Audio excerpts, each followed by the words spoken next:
week. I've tried to count up the hours I've spent on this stuff, and it's like way over 60, 70 hours this week. And I'm not even monetized on Facebook or anything. Like, this is just me trying to get you guys to, whoa, wake up. And I'm trying to catch up from being gone for a month since I delivered my daughter and been spending some time with her and my wife and family. It's about to get crazy, though. Let me tell you.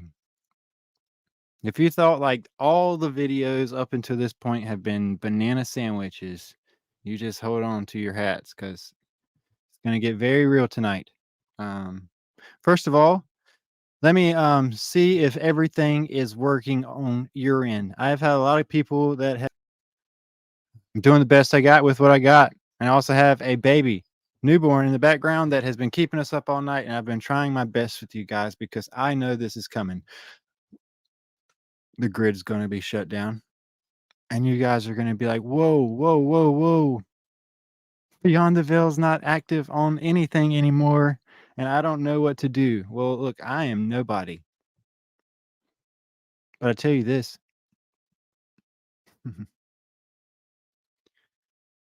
It's important we wake up right now. Okay. Everything that has built up to this has been talked about. We talked about all this anomaly stuff everybody's like just now finding out about. We were talking about before they were even a thing in the ocean. We're like, hey, the day after the eclipse, there's going to be titans that are going to come up from the abyss. And I said word for word in December during my Pacific Rim decode, I said they're going to come up one after another, but they're going to be spaced out. So we had the first anomaly the day after the eclipse, and 2 weeks went by, and then another one, and then a week went by, and then another one, and then days went by, and then we've had another one today, and guess what? There's only a couple days until what I believe is truly Pentecost. This started the day after what I told everybody was truly Passover. It's strange that 40 days after April 8th is May 18th, and then you have to add 10 days, okay, after that, and that's how you get the date for tomorrow, the 28th. Very important days have passed, and they're coming. If you've been paying attention to the millennial reign decode, it's important to know that in 66 AD, that they sacrificed a red heifer on Pentecost, the same day, literally, that they killed Paul and Peter and humiliated both of them in Rome. One of them had their head cut off, Paul. The other one literally hung upside down in the streets. The bodies laid in the streets for 3 days, humiliated. And then there's multiple eyewitness accounts. Josephus, Eusebius backtracks it, but also Tacitus, who was eyewitness of so many crazy events that happened in 66 AD at Pentecost. After there was a literal in your Bibles, it said when he died, there was a period of darkness during the day, in the middle of the day. I've been trying to tell you this. When the angel of death and darkness passed over, it said everything went black. The earth was shaken. The graves opened. Many saints came out of their graves on that day. A lot of people don't read any of that. All that stuff is very, very, very important to know. But what's more important to know than that is everything we've been covered lately, the rest of the Bible, like in Job when it talks about Leviathan and what he is and what the male form of it is and what the female form of it is as well, which we've covered kind of in depth through Godzilla, Leviathan, and all the videos lately. But we also learned that there was a kraken mentioned in Jasher during the plagues of Egypt that would literally reach and snatch the roofs off of the buildings so that the varmints could enter into the homes during those plagues, so people couldn't just hold themselves in bunkers and dens. I covered all that in depth. And then it all happened. Literally. Like, this is nuts. Today makes number 4. What I believe is going to be worse. I believe this. I believe now they're days apart. I believe the closer we get to Passover, Pentecost, which I believe is Tuesday, whether it's midday, afternoon, I don't know, whatever. I think it'll get closer. And I believe at some point in the week or coming weeks, they're going to get real close, like where they're hours apart.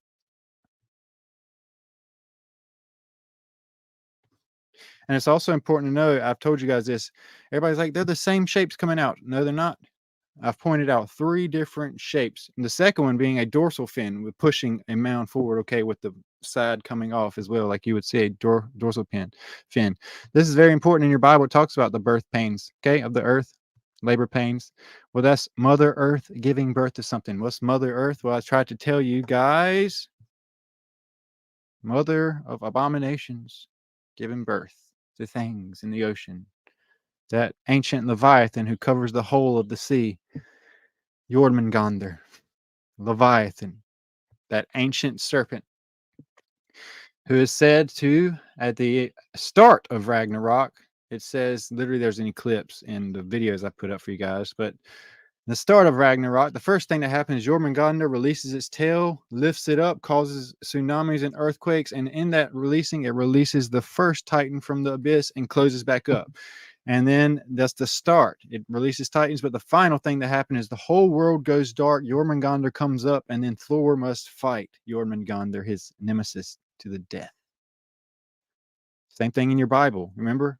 Isaiah says word for word, the final thing that must take place is there's going to be darkness covering the earth. Everything's going to flee. And God's going to send his son with his sword. Odin's going to send Thor with his hammer. Our Father's going to send his son with his sword. And if you're looking at Greek, Zeus is going to send Hercules with his mighty sword to slay Hydra, to slay Jormungandr, to slay Leviathan. All three stories, same thing. And there are actually way more stories than that we've covered here lately. It's very important to go back and do that. Okay.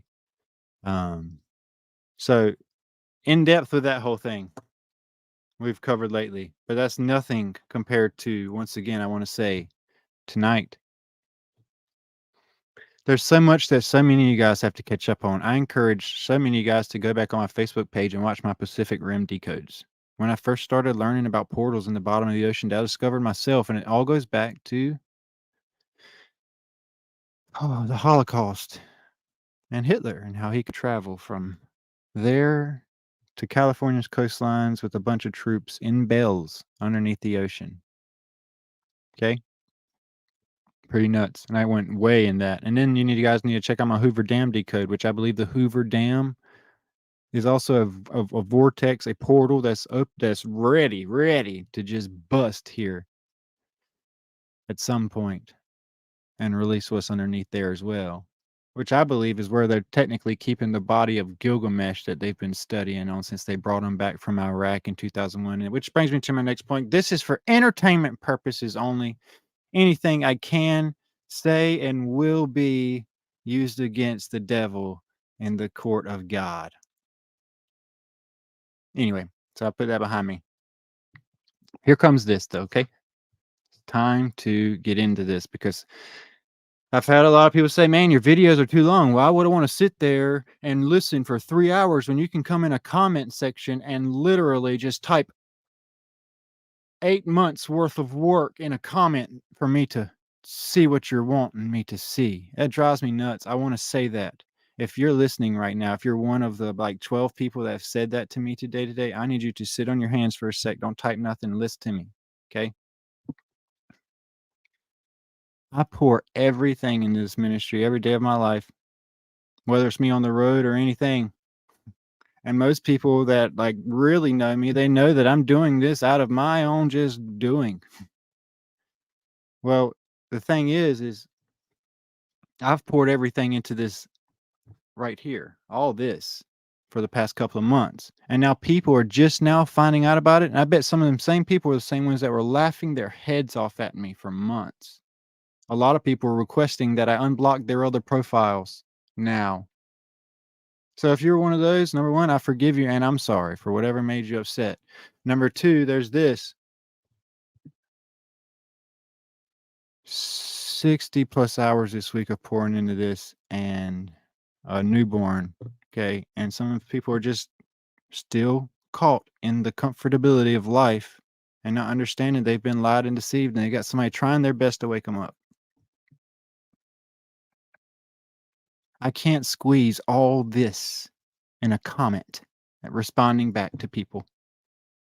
And then I had another lady saying this, man, I can't believe you're asking people to like send money on da da da da da. I need you to know this. How many of you guys will work 60 plus hours a week for free? I'm demonetized. I'm trying. So with that said, I need you guys to be patient and wait, because tonight is really going to knock your socks off, and it's probably going to put all of you, including myself, into a very uncomfortable position. And I need you to understand this is real. Very real. Okay? So, here we go. I'm going to go forward with this tonight. Whether my equipment works perfect or not, it doesn't matter. I'm going to try. So, here we go. Without further ado, I want to say once again that I don't own any copyrights to anything in this video. Everything I say is a joke. And don't take this down YouTube or they'll know that you're trying to hide something. Okay, here we go. Let's do this. Screen share time. Actually, before that, I want to do this quick little synopsis so you kind of know what to plan for. We're going to be going through quite a bit, and I mean a lot of like movie titles names really quick, okay, tonight. Some of them I threw at the beginning. I want to throw those up again. Of course, the first one is this movie, Atlantic Rim. This movie was made in 2013. We're going to be going through the storyline briefly. This movie is bananas. This is the first time a Titan has risen up out of the abyss in this ocean over here and starts going after man. And it's called Monsters versus Machine. This is part 1. We're also going to be looking at the other ones. I don't know if I have all of them put up. Let me still check. I'll go through them. We'll be going through 4 different Pacific rims and Atlantic rims. We're also going to be looking at this. I need you guys to, number 1, know that this is crazy. I need you to look at the pictures, and it's everything that I've talked about, from Godzilla up in the top right corner to the Hulk spread through the head of this, okay? Also, we have the shark meg I've been talking about, the kraken wrapped all around this, and the serpentine, everything, including the eclipse in the background. Everything I've discussed, the ring of fire, everything I've discussed in this picture, but then look at the date at the top. Welcome to the multiverse, Armageddon 2025. We're going to be going through that, and it's really going to put a lot of you people in a position where you're going to be like, wow, okay, I'm going to start taking this stuff serious.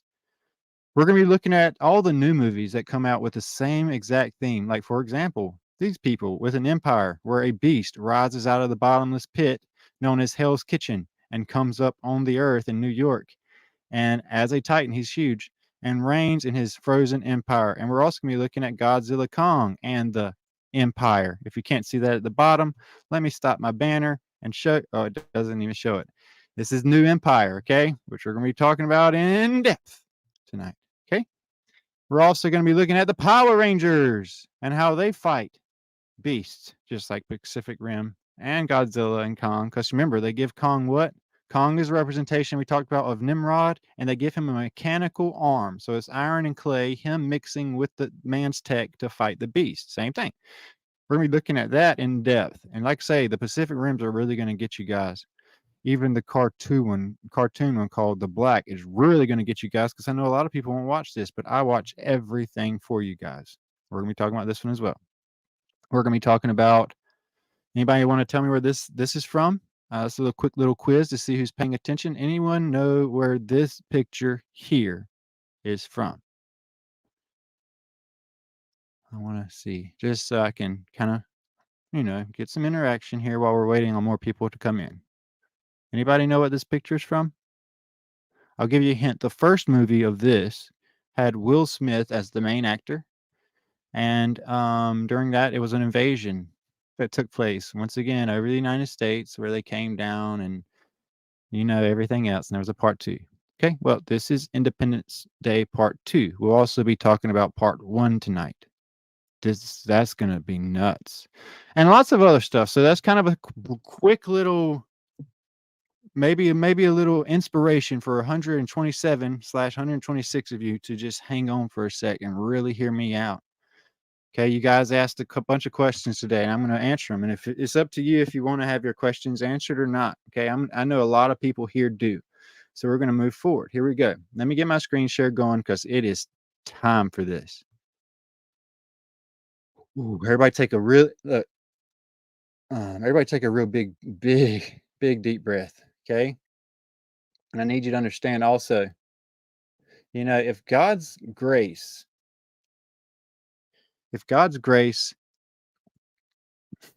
is so amazing that he can now show us all these things just kind of in plain sight, and he's like preparing us for battle, If he can do that to millions of people at once, what are you afraid of?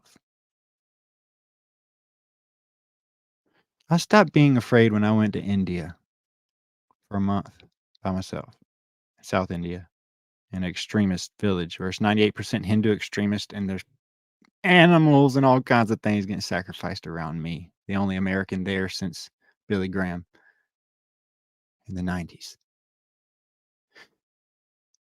What are you scared of? America makes you scared of all kinds of things because we're so comfortable. We're like, oh no, wait, I have jewelry duty. I don't want to go to jewelry duty. That's like a fear people have here. Or a kid is worried that they're going to get a phone call home. But are you ever scared for your life? Number one, when I was in the Army, even raid alarms on bases is enough to put you in your seat, make your legs buckle. But the Army don't have nothing on India, really. Not knowing when I'd eat really my next food, like, and it was horrible, horrible, but it was amazing. I preached to 20,000 people in 29 days, 3 to 4 sermons a day, 7 different villages. One of those being a literal, they're called a pleurisy colony, which means the untouchables over there is what they call them. And I spent time with a bunch of people that had like nubs for hands and feet and faces. I want you guys to just understand you can do some crazy stuff if you just chill out a little bit and trust. I've pretty much proven not just the Bible to be true, and people will take this how you want to. This week alone, I've not just proven the Bible to be true, but I've proven every single culture's stories that's balanced off the Bible to be true. Every word of all of it. I mean, if people are pretty like right now, like, no, he hasn't. No, that's crazy. That's blasphemy. Da da da da. Nope. Okay. So you should be comfortable in a sense of, I get it. It's real. Okay. Now, I got to move forward because we've got a lot to cover. All right. Starting off here. Okay. We have the Atlantic Rim film, but I want to look at the picture first. Okay. I need you guys to remember the things I've been covering and understand this is the first movie made. Okay. First movie made about this Atlantic Rim series, Pacific Rim series. This is the first one made, the first time the beast comes up. And if you noticed, look at the creature, the first one to come up. Do you remember the day before the eclipse? I was like, release the Kraken. Okay. There it goes. Okay. And you remember I said it's not like you think like an octopus. What it is literally I showed you it was more along the lines of what you see in what? Well, Aquaman, that Kraken that looked a lot like that. The same one that was pictured in the old Zeus movies as well, when Zeus would call on Hades to release the Kraken. It looked more like that. Well, that's what Atlantic Rim pictures the first beast coming out of the Atlantic Ocean to be. But just wait till you see this. Okay? Atlantic Rim, also known as Attack from Beneath, Attack from the Atlantic Rim, and from the Sea, is a 2013 American science fiction monster film produced by Asylum. Okay, guys, I need my truthers here to look at this and see why in the world I think Asylum has something to do with the abyss. What is the abyss? Yeah, it has a John in it. I'm gonna get to all the Johns and everything, but just let's focus on this. I don't really care about comments going bananas tonight. I really, you guys just focus and look and then answer questions is okay, but here's this, okay? You see this? Okay. Asylum, an insane asylum is an insane prison. It's a container and containment, asylum. Okay. The abyss is an asylum for titans and fallen angels. It says it word for word in your own Bible. It says the abyss where the fallen and the demons are imprisoned. It says in Enoch in depth too. He actually sees these titans. He says they're huge. Okay. We're like grasshoppers before them. So Here's this. It's strange that the Asylum production crew is the creators of not just this, but we're going to go way down the Asylum rabbit hole here in a little bit. I'm not going to touch on it yet, but I need you to keep in mind the first exhibit for Asylum films is, which, like I say, is Abyssal Films. But check out this name, Jared Kahn. If you were to put that like J. Kahn, John, that's not even the John, though. Just wait. For everybody that's like clueless about the John thing, there's either a John, or there's either a Joe, or there's either a Kane, or there's either a Michael in every one of these films that are like that. Michael with the Abyss, Johns that are always going to the islands and opening the abyss, just like the Johns in your Bible. The John that goes to Patmos, the island, and opens the abyss, and the beasts come out of there as well. And Michael, the angel who literally guards the abyss in your Bibles, is the one who slays them and involved in that same scenario with the abyss. And I've covered all that stuff like way too much here lately, but we're going to touch on it more tonight, but not yet. So just know this. Okay. We have this Asylum film, and he's making all these films about the abyssal stuff and stuff coming out of the abyss, especially this one here. But now I need you guys to read this with me, this mind-blowing stuff here, okay? Okay. Here we go. Plot. Following the mysterious disappearance of an oil rig, keep that in mind, and an reconnaissance mini submarine, keep that in mind, in the Gulf of Mexico. Keep all that in your mind. Here's 3 things I want you to remember: oil rig, mini sub, and also the Gulf of Mexico. Okay, scientist Dr. Margaret Adams initiates the Armada program, like Armageddon. Armada program, which consists of giant robots designed for deep sea rescue. These 3 bots, piloted by Red. If we don't know about the Red, I've covered it in depthly. Like Rothschilds is Red Childs. Adam is God's blood, which is blood as a descendant as well, but Ruby Red, Adam being first, God's blood. Red is involved in that as well. Red's involved in a whole lot dealing with an main character. Well, this guy Red is the blonde hair, blue-eyed savior of this movie. I say that a lot of people have been following on, know exactly why I said that. Pursues the monster against orders of the Admiral Hadley. Would you believe that this is another admiral commander of a what? A submarine that discovers all kinds of things in the bottom of the ocean. See, he didn't want them to do stuff. Now watch this. Prompting Hadley to order every naval fleet on the East Coast to converge on the Oil Ridge site. Red emerges on a beach to warn the bystanders to leave the area. He is suddenly attacked from behind by the monster as the fight takes its toll to the city. And a Hornet, which is this right here, piloted by Spitfire. Now this is a dragon. Assists Red in taking the monster down. Red, however, is arrested for disobeying a directive order. They lock him in solitary confinement until he is short-seasoned, released by what? Admin, ADM, almost like Adam. Adam Hadley. And later given a Medal of Honor for his heroic actions for saving the rest of confinement, for literally slaying the beasts that come out of the abyss. Okay? Now, here comes this. All right. I don't want to read too much on this, like, just because, like, I'm going to show you a video, but I want you to see this. Okay? The way Adam controls this robot that he rides around in, which I was showing you guys, that's, if you don't know, if you haven't seen the movie yet, okay, what it is you see these robots, they're called Jaegers, okay? And later they're called different things, each one, which is crazy because they all hide their own symbolic stuff, like the Ninja Turtles, okay? Well, and each one's always got their own weapons of choice, even in Transformers. But these things here are piloted by a person that takes it's called a halo. believe it or not, they become a mix of fallen angel and people, man and machine, iron and clay. They take this halo, making them an angel, put it over their head, and half of their body controls the robot, okay?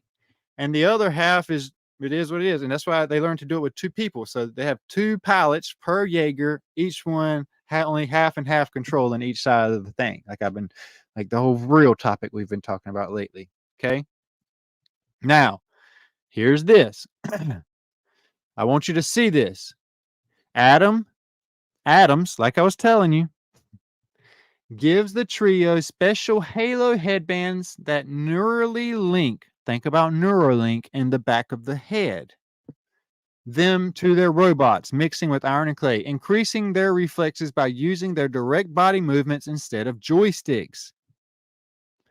The system's downside is the pilot feeling pain when the robots are damaged. After the crash course on this new system, the trio fly their robots to New York City always to do the big battle. If you live in New York and you haven't moved out of New York, I'd probably move out of New York here soon, probably in the next couple of days.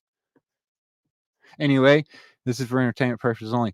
Following numerous refusals by Hadley to launch a nuclear frequency. Like I say, Hadley is the hunter.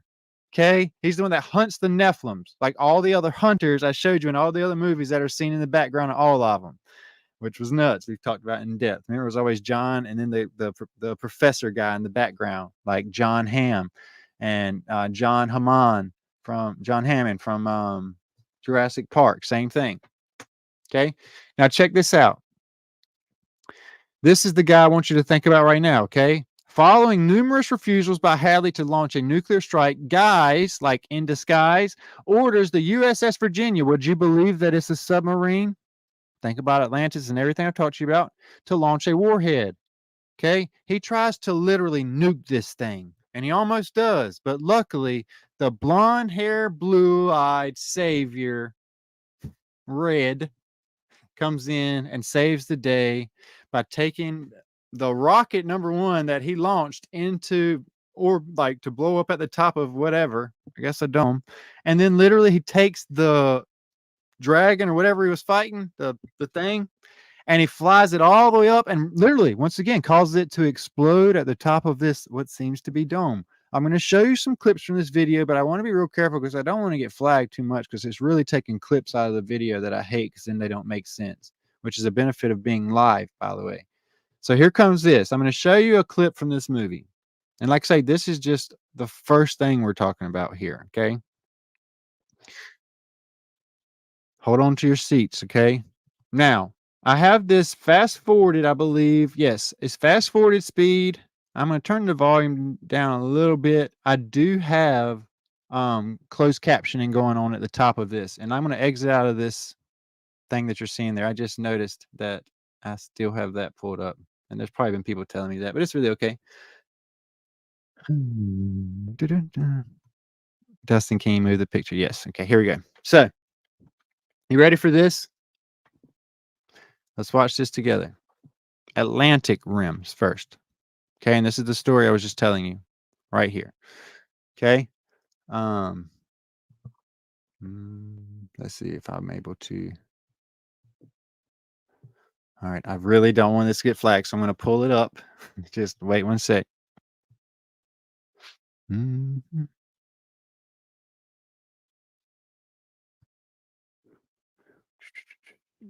One sec, guys. So I've got all kinds of files I'm pushing up and flipping through tonight, you guys. Just bear with me. I've been very, very busy today.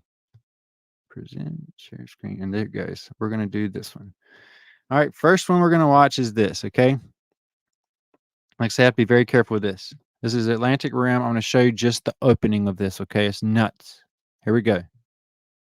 Pausing and talking over it a lot. It's just what I have to do. So complaining about it does nothing. So here, representatives of the transatlantic continent. All right, I need to pause already because I don't want it to get flagged. Representatives of the transatlantic are declining comment at this time. I need to show you. This is an oil rig out in the middle of the Atlantic Ocean, okay? What happened to this oil rig here is They're saying it wasn't a watch. Declining comment as time beyond the statement issued Thursday morning. Human error is not responsible for this. Meaning this, something happened to this oil rig. It damaged the mess out of this oil rig here. And they were like, what happened to this oil rig? It wasn't one of us. It was a malfunction or something going on with something else. Okay. Now check this, like John Smith, the one who discovered the New World and the Underworld. See where that happened? See what just happened there? Now, I need you to remember submarines and John Smith descending into abyss is always what happens next. But listen to what they say. Remember, I've been telling you guys, they descend into the bottomless pit and they feel like they're just falling and falling and falling, like it just keeps going deeper and deeper and deeper, just like it describes in Enoch. And by if you don't know what that means, is in Enoch it talks about him being in the hollow parts of the world, but he says he looks up and he sees lava columns as high as the eye can see, and he looks down and sees these lava pillars going as low as it can be, and that's the lava pouring into the lake of fire beneath him, but it's huge. It's a chasm that cannot be comprehended by us. Okay, now, yes, Herodotus comes also from Hero. I'm glad you guys pull all that up as well. Now, here we go. CEE. Uh-oh. What happened? Okay. That was so go down there. Okay. All right. They keep going deeper and deeper. I don't want to get boom. Do you see anything different? He got a call from the government. Do you see anything different? This is the first time this has happened. Okay. They try to keep it on the hush hush, right? And that's enough of this one, by the way, because we're not going to go too much in this. That's on YouTube. You can actually watch it for free. Okay. There's that one. I'm going to exit out of that one and come back here with you guys. Okay. And we're going to go back to the next screen that I have up here for you. Okay. Now, like I said, we were reading through this at first, so a lot of the stuff we've already covered word for word. If the video happened to clear out for you or something, all that plot that you just saw is here. Okay. Now, I need to go through a checklist of things. If you guys aren't paying attention, watch this. Do you remember when we were watching that right then and they said, I don't know, they said that an oil rig went missing was the first thing that happened, right? Get ready for the first big rabbit hole. Do you guys know about this?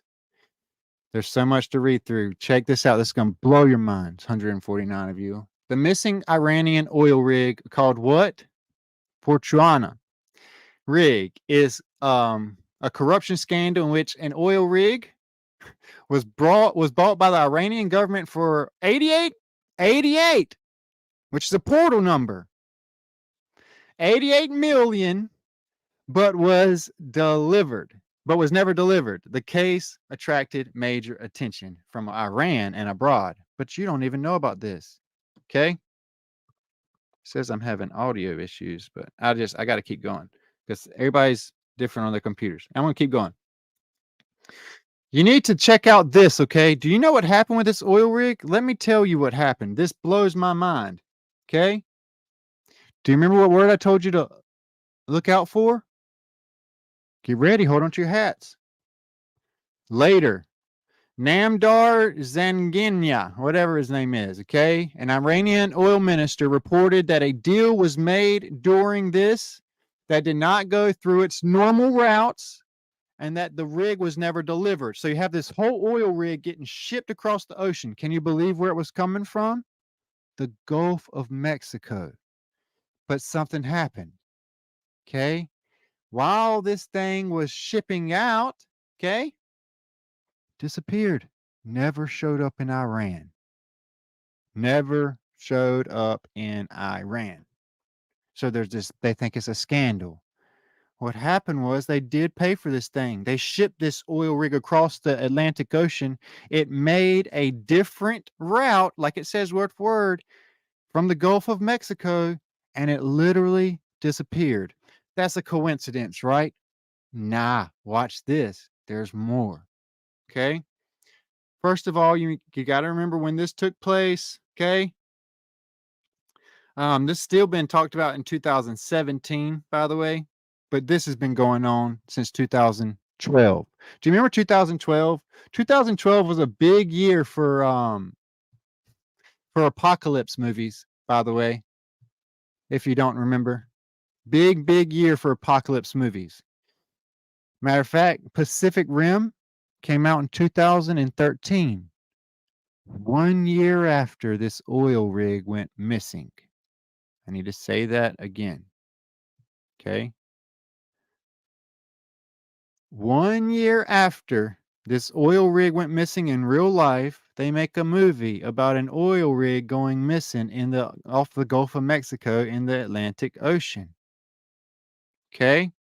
Now, somebody's like, that's a coincidence, I bet. Watch this. Guess what else happened? Okay.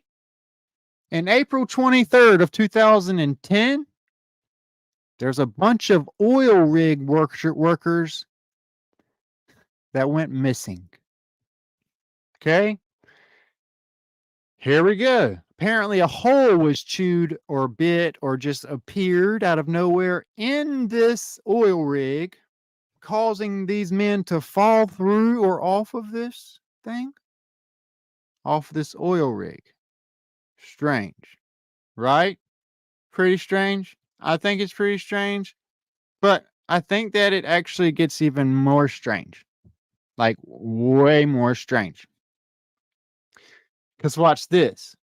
Now I realize 11 people went missing on this platform. Nobody knows where they went. It was just a hole that caused 11 people. Imagine how big that hole had to be for 11 people to fall through it. What would bite a hole or punch a hole through a oil rig and make 11 people fall from it and that can't climb back up for some reason? Like they weren't trained to climb and swim? Now let's go on a little further down this big old rabbit hole. I'll clear this one off because we're past that.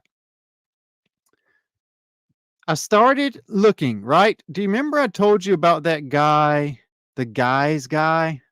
Okay. Well, the one that was the hunter of the Nephilim that tried to nuke it. This is him. This is going to blow your minds. Do you remember I told you he was the colonel? Like he's the Captain Nemo character, right? With the submarine that goes into the abyss to get the Titans. I was like, man, that's crazy. The dude looks like John Cena, right? But then watch this, man. This is nuts here. Okay. I saw this guy and I was like, I've seen him somewhere before. I've seen this somewhere before. I'm telling you, this dude is in charge of killing the monsters that come out of the abyss that was discovered technically by him. He's the hunter from Jumanji. He's the hunter from everything else we talked about. No way he's in this other thing that I know about called Inferno. Do you remember this? Do you remember Inferno? Do you remember this guy? Oh my goodness. Don't you know that Inferno is Hades underneath Leviathan? The prison is Hades, the lower parts of the earth. Inferno is Hades. Would you believe that this is the man that's in charge of, once again, the Inferno? The one-eye symbolism? Well, I need to remind you guys, okay? Watch this. Doctor Who. This is where Doctor Who comes in. Who is the WHO? The World Health Organization, of course. Do you remember what I told you about Donald Trump and Barry Obama and Barry? Well, look at Donald and Barry here, guys. Okay? Donald and Barry. Okay? Strange things are happening. Now look at this. Before this was the Ambassadors of Death, and then after it was the Terror of Autons. Okay? Now watch this. This is gonna blow your minds. Here's John. Appearance of Caroline, John, and Liz. So nobody can say that that's not a coincidence. Every name I've mentioned popped up right in front of your faces again. Same thing with this man, though. I was like, what in the world is happening here? Is it more? Why, yes, there he is.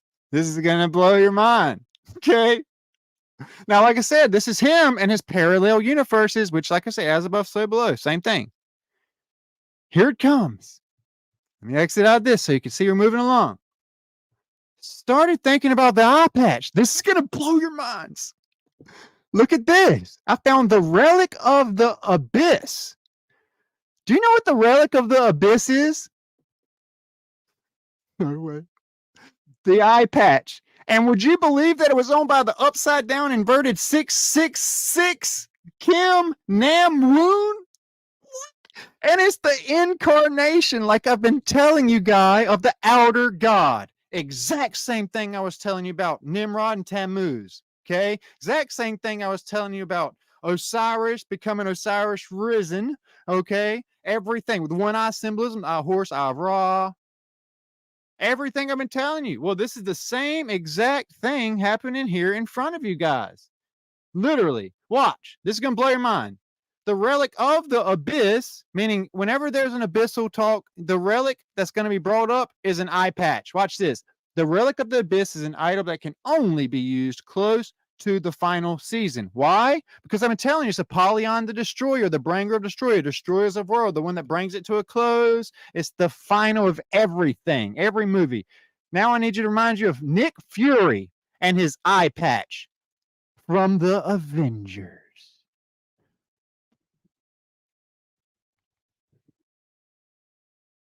All right, let's read this again. It summons the demon of 999, perverted 666, the monarch of the great 999th rounds, Kim Namwoon, possibly as an incarnation or as the outer god of the monarch of the abyss, until he misplaced it somewhere. At some point, it came into the possession of the what? Guiders of the Inn. Also passed it down to Asmodeus. Well, just wait. Let's exit out of that one because we're going to move on past it. So I started really thinking, really hard. I was like, here we go. Okay. We talked about the first one, right? In depth. Let's look on to the next one. This is nuts. Here's the next one. Well, technically, the second one was Atlantic. Oh, wait. Nope. I'll have it pulled up in a minute. I don't want to spoil anything. Let's look at this one. This is nuts, man. People like most of people watching this would never watch this movie right here, so you wouldn't even know. But watch this. Whew. Okay. Oh man. Do you know who this was written by? Greg Johnson. John and Son. I've talked about Johnson so many times, like Dwayne the Rock Johnson. But here's another Portal Abyss movie by a John, son, Greg Johnson. Okay, again, strange. And this is Japanese and it's still written by a John. Now, what's crazy is this. You ready? Set in the same universe as the original film, a race of monsters called kaiju arise from the Pacific Ocean this time and overrun the continent of Australia. Humans build gigantic armed robots called Jaegers to fight back, but fail, and and the continent is abandoned, leaving only isolated pockets of survivors. Ever wonder why they went on lockdown so bad a while back? 5 years later, Haley stumbles across a long abandoned training Jaeger called what? Atlas Destroyer. You ready for this mind-blowing, people? Atlas Destroyer. Atlas is the face of Atlas, the face of the deep at the beginning, the Atlantean kingdom that sunk. Atlas's face, the kingdom got divided. That's why you have an eye of the Sahara in the Sahara Desert by the Atlas Mountains, and you have Atlanta, Georgia on the other side in the United States, and it's split with Atlantis, the third eye, sunken in the bottom of the Atlantic Ocean. Three locations, two different ports on the side of one kingdom in the middle. Atlas's kingdom. And that means this. When the abyss rises, when things rise from the abyss, what you're getting is Atlas rising. Well, these Jaegers are called Atlas Destroyers. Maybe that's a coincidence too, right? I don't know. Anyway, let's go on. So here we go with this, okay? I want to make sure I don't skip anything on this page, but this is the same thing. I wanted to show you that Atlas Destroyer thing, but this is the exact same thing. Even in the main, oh my goodness. Yeah, Johnson is the main character, the hero in this as well. What in the world? There's no way, guys.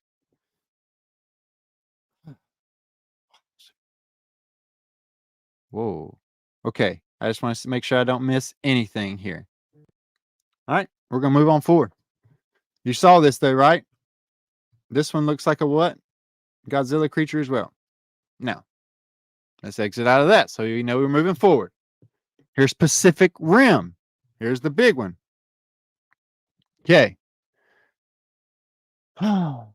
Now, this is crazy. Do you know who produced this Pacific Rim? Well, it was John Jashani. John.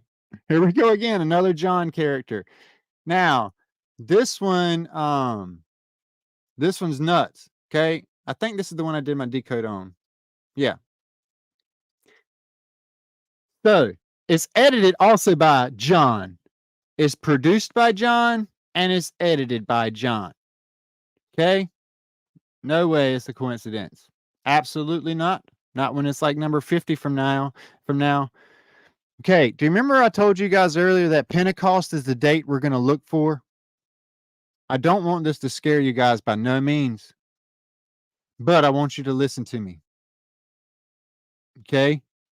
Man, this is crazy.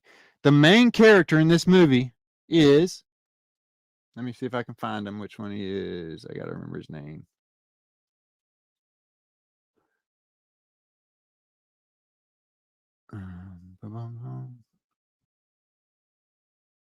Here he goes. I'll find it in just a second. What's his name? Okay. Anyway, you'll see here in a sec. Anyway, Riley, this main character, he's the blonde hair, blue eye guy. I'm trying to show you his face so you can see him and know who he is. But I guess it's not up here. I don't know why they don't have him up here. But anyway, this man's the gatekeeper for Thor, by the way, and he's the gatekeeper for the Jaegers as well. Important to know that. Okay. But here's this. Okay. Read this with me, guys. The main character who saves the world. Okay. Do you know the main character that saves the world? Riley here. It's a boy with blonde hair, blue eyes. Okay. Riley calls out Pentecost. Okay. Okay. Pentecost is who? I want you to do some math here. Okay. We're going to read this. Riley, now working in wall construction, is recruited by Pentecost. Pentecost is who? The gatekeeper. If you didn't put that together, Pentecost is this guy. Okay. He is the gatekeeper. He is Pentecost. Okay. Riley, right here, Riley is the blonde haired, blue eyed Jaeger driver who worked for Pentecost. Okay. Now, at Hong Kong base, the Shatter Dome. Now, I need you to know about Shatter Dome.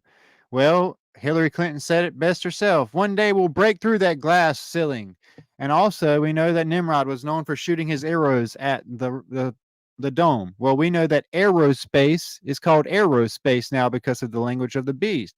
And we're still shooting rockets that are in the shape of arrows in the aerospace at the dome. Okay?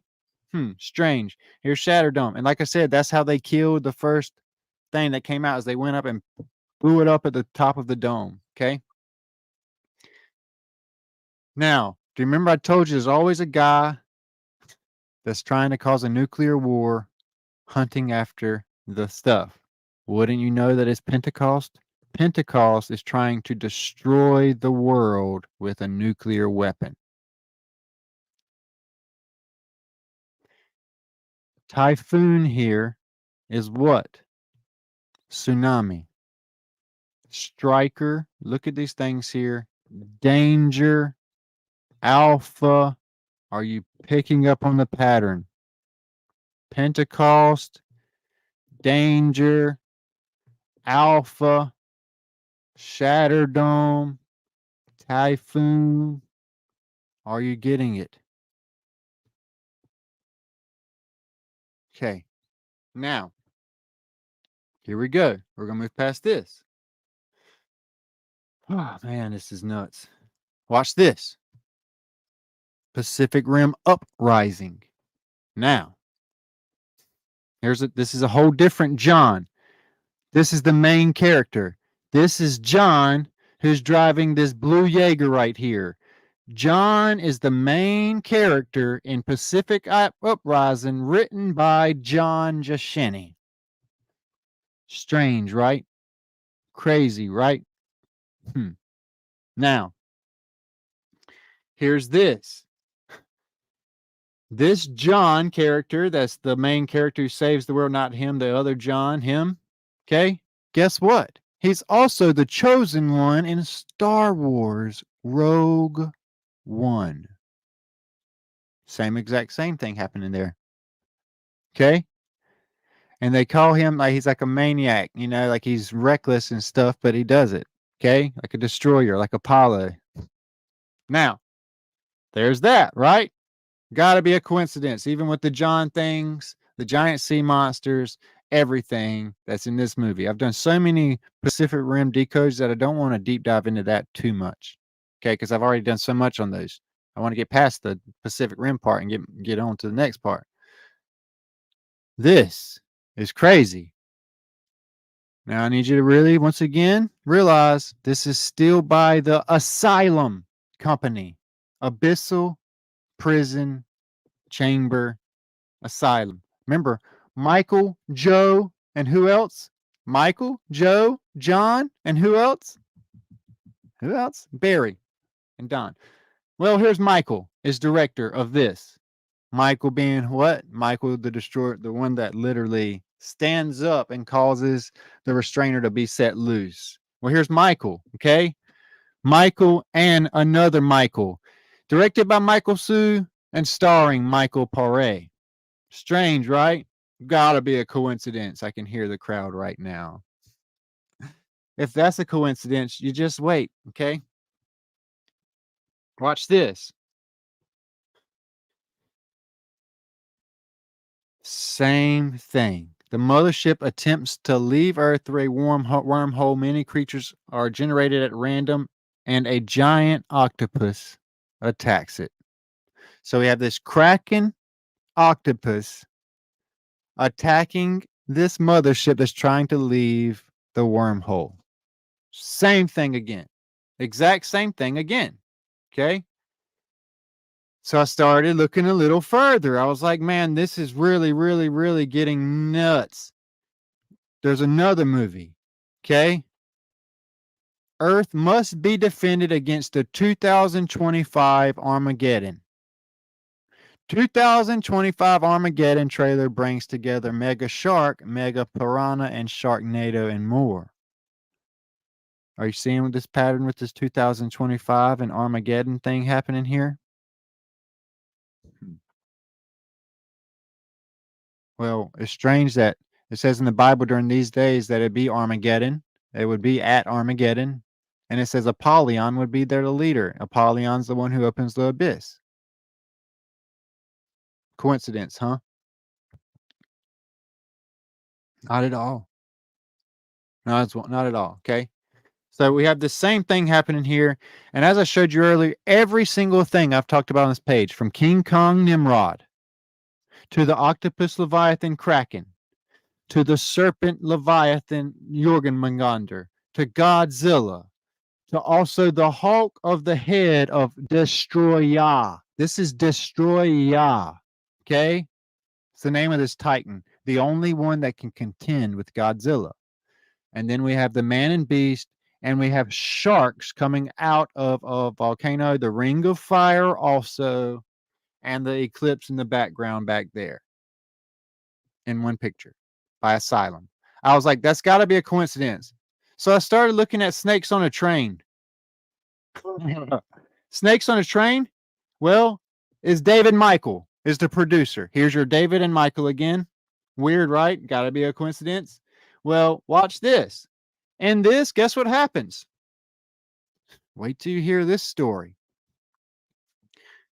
In the film, a woman was put under a Mayan curse, which causes snake eggs to hatch inside of her belly and eat their way out, just like the Bible talks about with the brood of vipers, right? How they hatch out of the mother's stomach. Well, this is a reference to Lilith. This is a reference to the mother of vipers. This is a reference to the children of Satan. Okay? If you don't know the story of Nephilim crawled out of their mother's stomachs, not out of their canal. That's where that reference comes from, if you guys don't know that. So, here's this. This woman literally, the eggs hatch in her belly and eat their way out, these snakes do, these vipers. In order to recover the lost pieces of herself, the snakes must travel to Los Angeles, the city of fallen angels, where a powerful Mayan shaman can lift the curse. She takes the snakes along with her in small jars. While on the train, bandits attack her, allowing the snakes to escape, endangering the other passengers on the hollow container. Because we know what that's a representation of.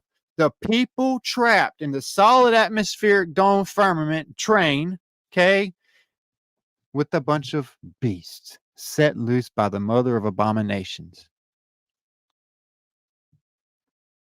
But I was like, that's got to be a coincidence.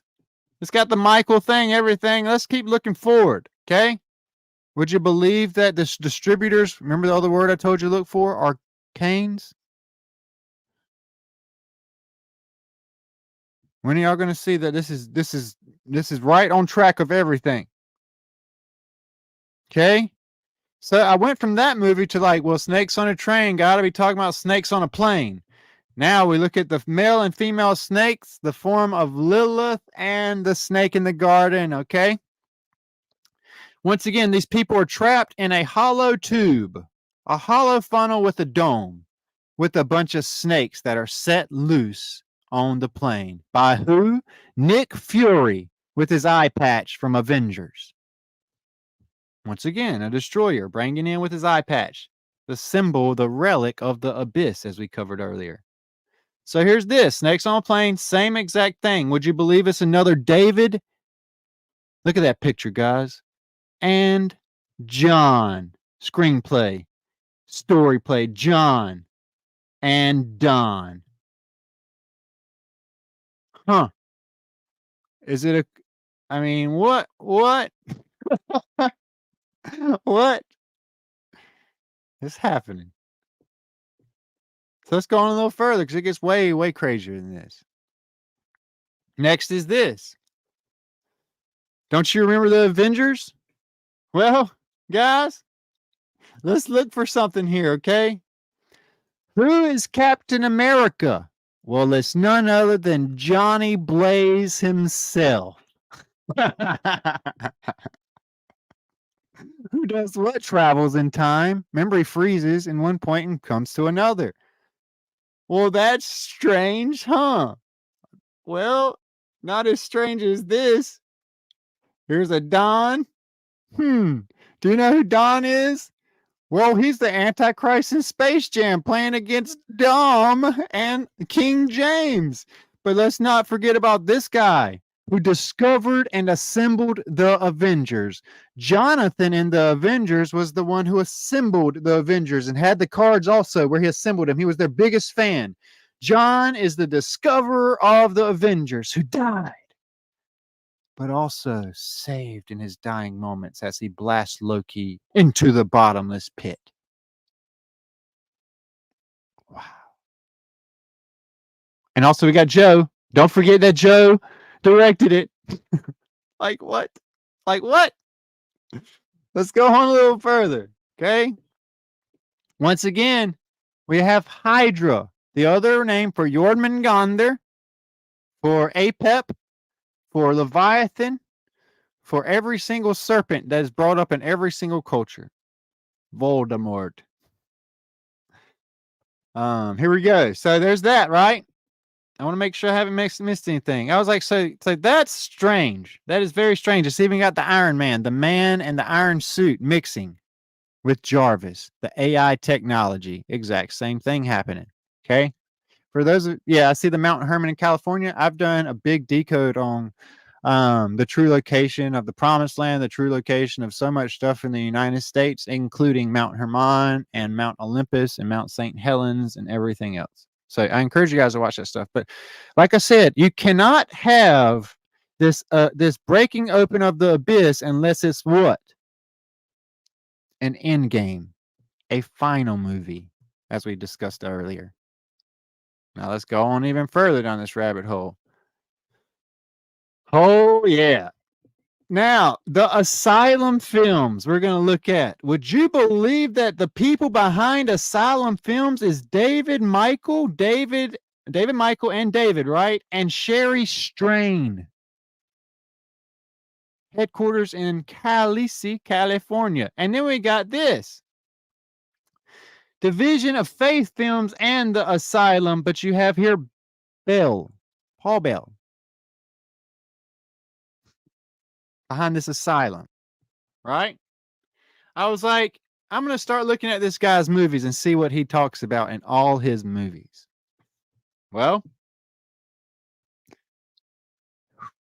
Sharknado. Sharks coming out of a whirlwind, a portal onto the face of the earth to attack the people is what this Asylum did. So that's another 4th or 5th one.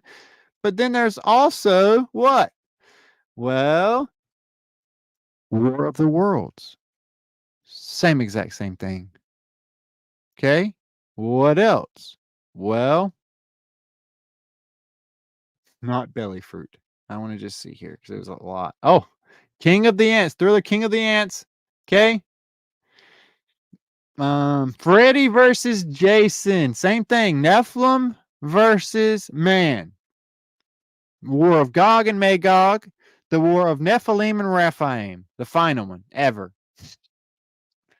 Now we have these movies. All of them are the same thing. Da Vinci Treasure. Okay. Transmorphers. Do you see the agenda here? Same thing as everything else we're talking about tonight. How about this one? The Day the Earth Stopped. Another Titan, another crescent moon, another emerald, and a big city getting destroyed. And how about this one? We'll look at some more of his movies of the same stuff. Battleship. Look at the big battleship that has to come and fight the Titans in the ocean as well. Don't you see that the main character in this is what? Is John. John and Eric Hobar are the stars of this show, Battleship. And American warships, same thing. Now, Clash of Empires, Nephilim, Rephaim, and now we have Joseph coming back on the scene as the director. The Hobbit, An Unexpected Journey, where the Hobbit, this one specifically, goes on a journey to do what? Well, into not just the Hollow Earth, but a bunch of other stuff. If you haven't seen that, that's a crazy whole series. Two-Headed Shark, same exact thing going on there, okay?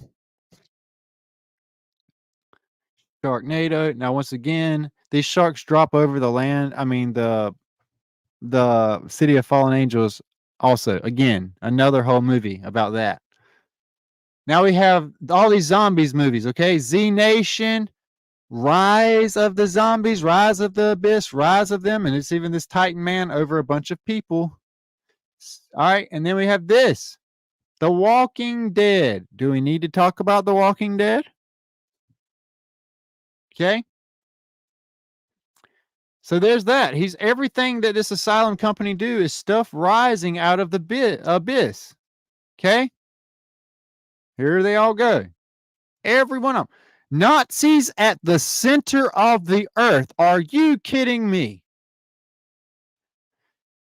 Remember, I told you the first thing that came out was the Kraken. The second thing was the Megalodon. Well, here you go, folks. The Kraken and the Meg. The first thing that's fighting by Asylum Films. I told you guys the first thing was the Kraken. The second one was the Meg. Here's proof of that of itself. Now about the King of the Lost World. Remember I'm telling you about the giant apes. Here's another one about the same type stuff. All this is getting crazy to me, man. Black Summer by look at this. I'm not making this up. John Hams. What the world? Abraham Lincoln versus the zombies. Abraham Lincoln's a time traveler, by the way. Richard Byrd. We talked about Richard a lot the other day, if y'all hadn't put that together. Now, let's go on a little further. Oh, man. Watch this. Here's the day the earth stood still, right? Once again by a David. Okay? Weird. John Hamm. This is a different John Hamm, guys. And also, he plays his role as Don. You have John playing Don, like Don John Trump. And then you have the cinematography once again by David. What in the world, man? Same thing. 12/12/08. Oh my goodness. So here's that. I don't want to have. Oh man, same thing. Jupiter's. So once again about destruction of the Earth, an alien emerges from the Earth. Gigantic humanoid robots. I knew it. A gigantic humanoid robot appears. Look at that. To fight what? This alien. Same thing happening there. I was like, well, that's weird because there's also this, the Transmorphers, like the Transformers, also produced by David Michael.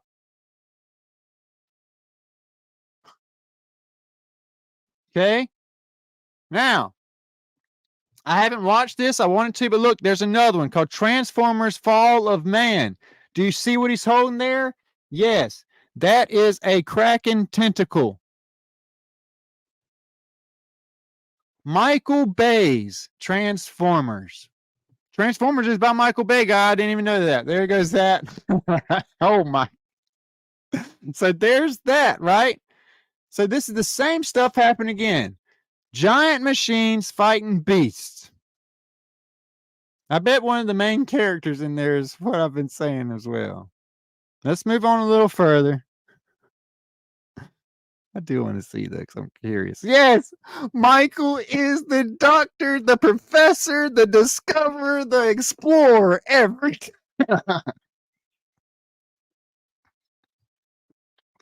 Okay. Oh. Okay. Let's get on past this.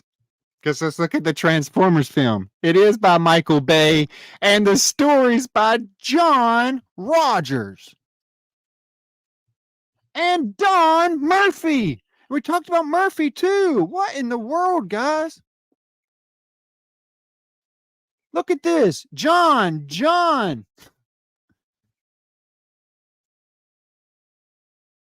Oh man, what is happening? What in the world is happening? So here in Transformers, I don't even think I have to tell you guys the storyline behind this movie. Okay? You have the good fallen versus the bad fallen. Nephilim, Raphaim. You have Metatron against Optimus Prime, one of his kind. Okay? And then you have in the final one, guess what you have? You have the. Let me see if I got it up here. Hold on one sec. In the final one, you have the. Oh, I don't have it up here. You have this. I'll show you. I want to make sure I don't have it already pulled up, so I'll do it. Yeah. You have this. You won't believe this. You ready for this? You have Transformers Rise of the Beast, right? Right? Guess who plays Mirage? David Son. Again, there. But watch this. This one is the same thing. Man, beast, machine. Okay?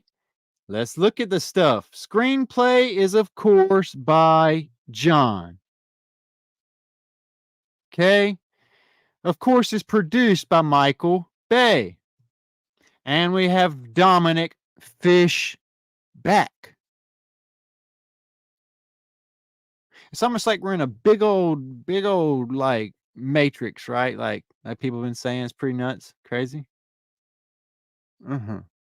Crazy to me. Who is this guy and who does he play? Wow. All right, so there's this. The Transformer series is the exact same thing happening. Okay, you see the top? Unite or fall. I need you to notice this over here. Everything we've been talking about with the Hulk, the eye of the Hulk. Okay, and all the other things. The ape, the King Kong, the one horn of the unicorn and the rhino. And we could just keep on and on. So this is, once again, the same thing happening, right? They're called maximals. So I was like, well, that's strange because that's the same thing, rising out of the abyss. And I wanted to show you guys this too, that 2012 was a year of huge disaster movies. Do you know the first thing starts off? You know how New Delhi just had their big flood and their big catastrophic event where they had more rain in one day than they would a whole year? Well, that's how this one starts off, with a UN conference in New Delhi about climate change that could cause an ice age. Okay? Nuts. I wanted to show you guys that whole thing there. I want to make sure I'm not missing anything. And it's based on the coming global superstorm, which talks about the same thing in the year 1999, inverted 666s. Okay. But I wanted to bring this up as well because you know what this is talking about? Once again, this same area that I've been discussing with you guys, the North Atlantic, South Atlantic Ocean, and its key role in all of this. Do you know this also won the Satan Award, the Saturn Award? Okay. Now, I wanted to bring up the Transformers because of all the same stuff. The end of the world. Oh, here we go. You know who he is? Their biggest fan, John, the discoverer of the Transformers.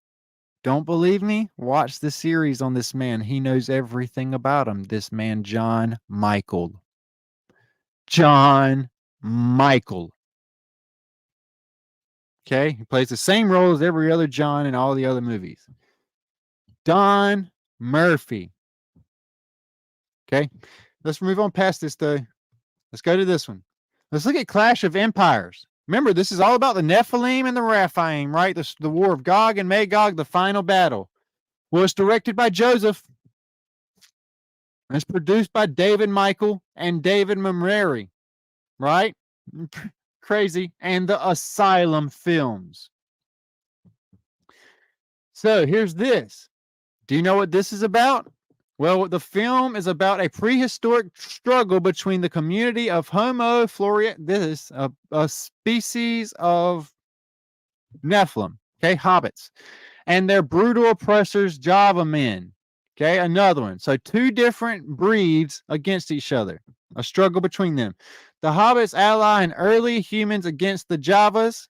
See, they stir them up for battle, the war against the Nephilim and the Raphaim. According to the Asylum, in the ancient age, the small, peace-loving hobbits are enslaved by the Java men, a race of flesh-eating dragon riders. The young hobbit goblin must join forces with their neighbor giants, the humans, to free his people and vanquish the enemies. You see where that's going, right? All the same thing. All the same thing. We talked about Sharknado, but do you know that Sharknado is starring John Hurd? It is indeed, and starring John Hurd, and is produced by David Michael once again in the Asylum Films. Okay? Let's see what this is about. Once again, you have the coast of Mexico, the Gulf of Mexico, where everything we've talked about is taking place. The ship of shark fin smuggler. Let me cut my light on here because I think we're starting to get dark in my barn out here. My power's not even working. Come on. Okay. Here's this. Off the coast of Mexico, the ship of shark fin smuggler Captain Carlos Santiago is caught in a hurricane, interrupting his meeting with a potential buyer. A tornado throws shoals of sharks onto the boat, killing all aboard. If you're not aware, every movie, like the movies I'll show you real quick that we've gone through here lately, every movie that's dealing with portals is always involving the same thing. For example, you have Jack Black in this movie. This movie is Gulliver's Travels, how he went in the vortex, ended up somewhere else.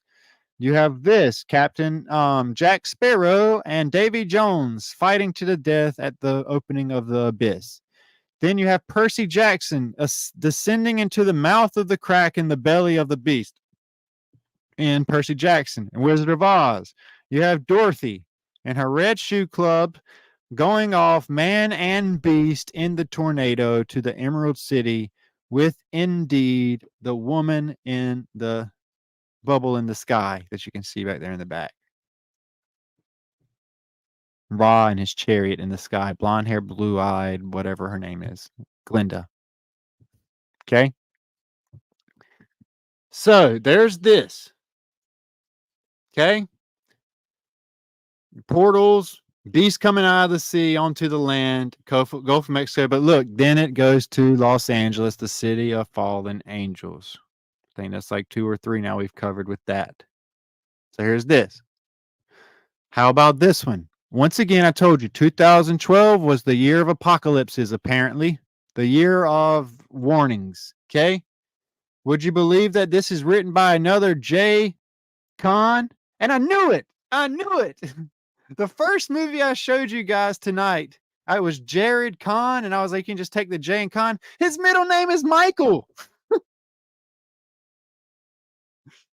And is still produced by David Michael and David Rameri. But Jared Michael Kahn is director of this. Atlantic Rim, that was it. Atlantic Rim was written by Jared Michael Kahn. What is happening, man? I really, at some point, this is getting pretty nuts to me. Of course, the main character is who? Johnny. That's why I wanted to read this to you. Look, see? Let me see about the story I was reading earlier. Jerry says that if Tony can strap himself to the electric chair, she'll blow up. Once strapped to the lightning storm. Yep, here we go. The lightning storm, the tie-in with Zeus, Percy Jackson, all the lightning gods. But here we go. Always that's going on. And Tony starts to freak out and Johnny lets him out. Johnny opens the abyss. John opens it out and lets this storm out. Lets this beast out. Is that a weird coincidence or not? Okay. Here's this. Let's move on a little further. So I started looking up some other stuff. I ran across this. This is strange. Okay, because this looks like the Mothra, the Destroyer. I believe that the one that came out either today or 2 days ago was the one called Destroyer.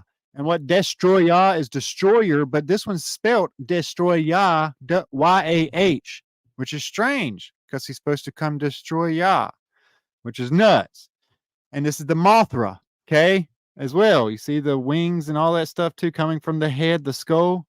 This guy is the destroyer here, like the Manus, Preya Manus, okay? Now check this out. Manus is the father of the abyss. Once again, you can't have the abyss without it being a final boss in the expansion. While something of a demon in appearance when encountered by a player, Manus was in fact once human. Here goes the whole Cain, Badenoch, Metatron, Osiris Risen, Horus, Metatron, Nimrod, Tammuz, Metatron, everything we've been talked about. I mean, not Metatron. Same thing happening. But here's what's nuts, okay? Do you know I told you about the one eye symbolism and how the Michael and the ones earlier that had the one eye symbolism, just like we've covered a lot with pirates and other stuff too. Well, the one eye is the relic of the abyss. Remember, we covered it earlier. Watch this. He became the father of the abyss when his humanity went wild. But it is not known what caused this, according to both Marvelous Chester and Hawkeye Gall. Hawkeye is what? We have the Hawkeye, okay, and Gall. So I was like, I wonder what Hawkeye here is going to say. He says what I've been telling you guys. An unidentified primordial sea serpent, whether it was Cathy or Frampant, is on Serpent or Leviathan or Jormungandr or Hydra or Apep, whichever, urged the citizens of the Olisau to go delving into the dark of the abyss, where they awoke the primordial man. Upon awakening, he became enraged and set his expanded its domain. And that's when he comes out of the abyss and he goes up onto the land. Okay? Same thing. Look at what he calls us here. Dark rain, dark waves, dark circle. Kind of like the Ouroboros, right? That's been going kind of crazy lately. Kind of like the waves that have been going crazy. Kind of like the rainstorms that have been going crazy. Okay? Nuts. Now, let's go on a little further. Now we have this. I looked into this Hawkeye Gaul. And wouldn't you know that Hawkeye is voiced by Michael?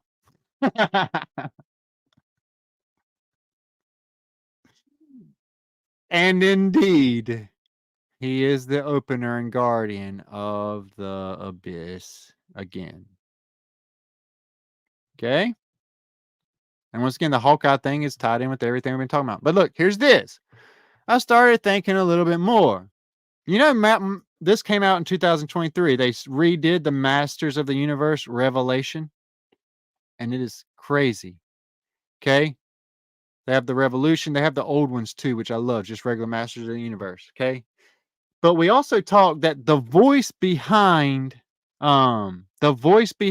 He-Man was also John. I cannot remember his name. We covered it last name. This is also a John character who does the voice of He-Man, the one in charge of fighting Skeletor, who this year now has the one eye symbolism. He found out that his dad is living through him, as half of his life is controlled by his dad, the other half is Skeletor. Same thing. And he starts bringing Beast out of the abyss to fight He-Man.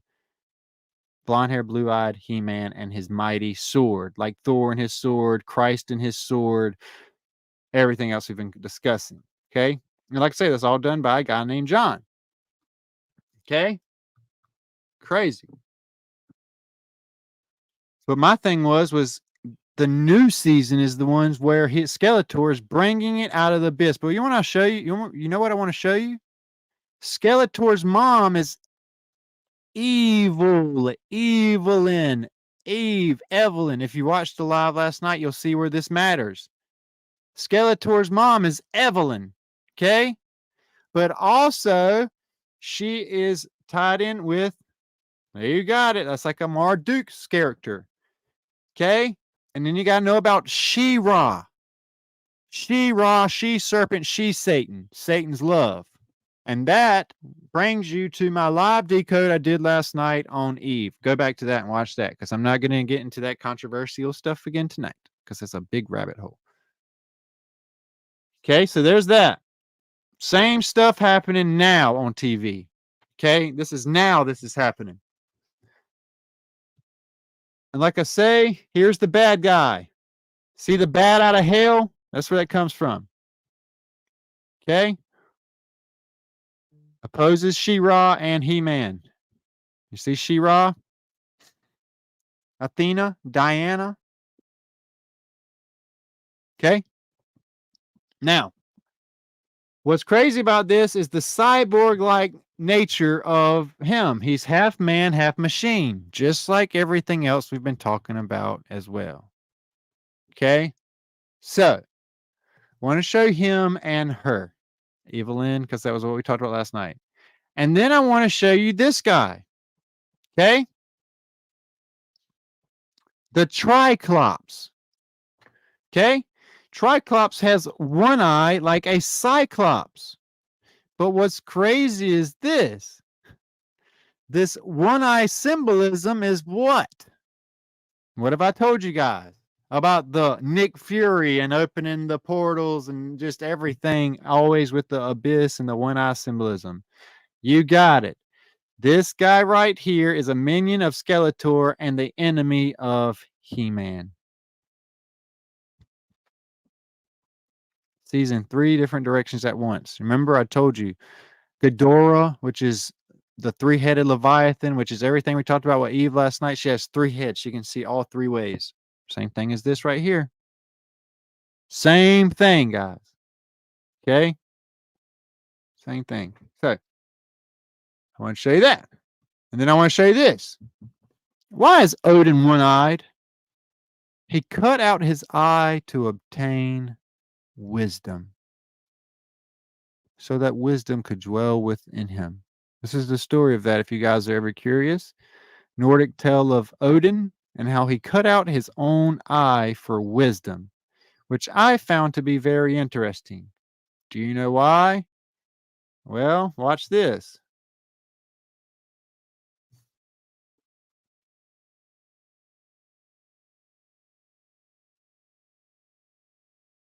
Whoa.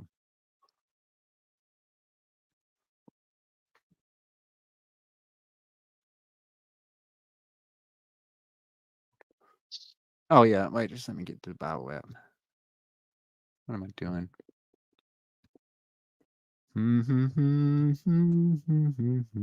Matthew 5. Let's see where we're at.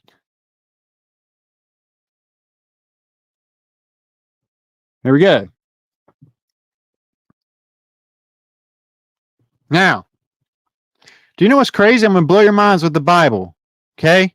I need you to think about some characters. Odin and Thor cut out their eyes. Okay? Captain Hook had his hand cut off.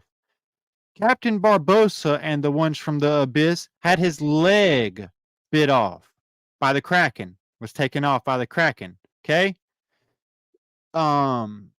On and on and on about these people with the one eye thing, one leg thing, one arm thing, or even one foot thing, like the pirate. Pirate Barbossa's his foot. Okay, everybody else was their eyes. Captain Hook is his hand. Why does that matter? Let's see what the Bible has to say. Ye have heard that it was said by them of old time, that thou shalt not commit adultery. But I say unto you that whosoever looketh on a woman to lust after her, committed adultery with her already in his heart. If thy right eye offend thee, pluck it out and cast it from thee, for it is profitable for thee that one of thy members should perish, and not thy whole body should be cast into hell. Now check this out. So there's the eye symbolism of Thor. But what about the hand of Captain Hook? And if the right hand, it's weird, is Captain Hook's right hand is Thor's right eye. If thine right hand offend thee, cut it off, cast it before thee. For it is profitable for thee that one of thy members should perish, and that the whole body should be cast into hell. Huh. Wow. Strange, right? Strange, I believe, that the Bible even talks about this stuff. So, here's this. Well, we talked about Odin and his wisdom, and we talked about Thor and how he lost his in Ragnarok. He literally had his eye cut out by Hela in Ragnarok when the Titan rose from the abyss to destroy Midgard, Asgard. Okay, Asgard. Remember? Same thing. And what does he do? He is the one who technically caused Ragnarok. Thor caused Ragnarok. In the beginning of Ragnarok, he went and cut off the head of Surtur, thinking that he stopped the apocalypse. But what he did was, in fact, put it in the hands of Loki. Ultimately, Thor being the bringer of the opener of the abyss with his pirate eye, okay, to bring Surtur out of the abyss and destroy Asgard. Same exact same thing. Okay. Now, we talked about that. That's my scripture I was going to look for you guys. I read already. I want to show you Barbossa. Okay. And like I said, he was the leader of the demons of the ship that you could see their bones and stuff. Remember? If you've watched it, you know. Okay. And I guarantee you he's somebody named, and look, here's this. Here's the eye as well. Do you know who this guy with the one eye is always with? Barbossa. Watch this. In the Pirates of the Caribbean, Ragetti is a pirate with a wooden eyeball who often appears alongside Barbossa with his leg. So you got the leg and the eye. Okay.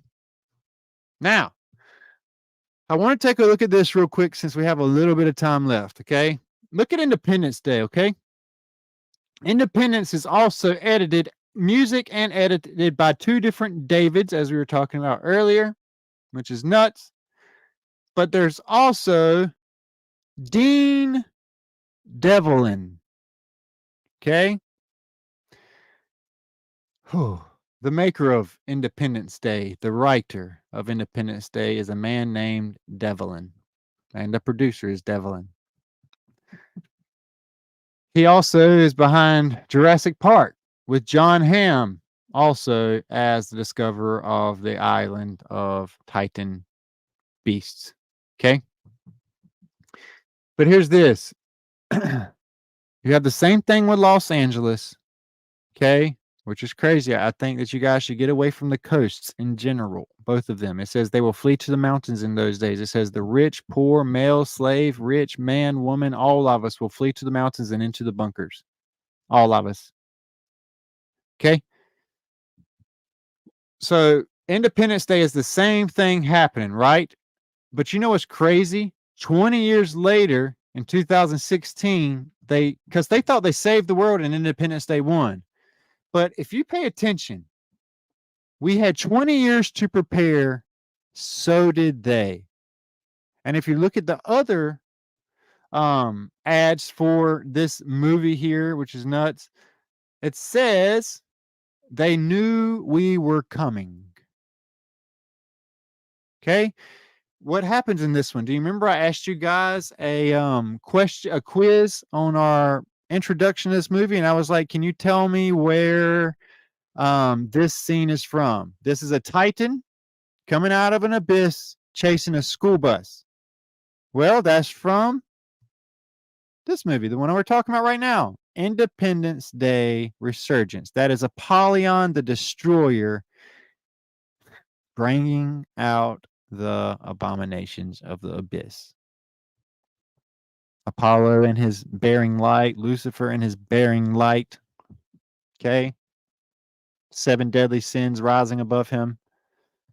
Strange, strange, strange. So there's that. Okay? Then there's this.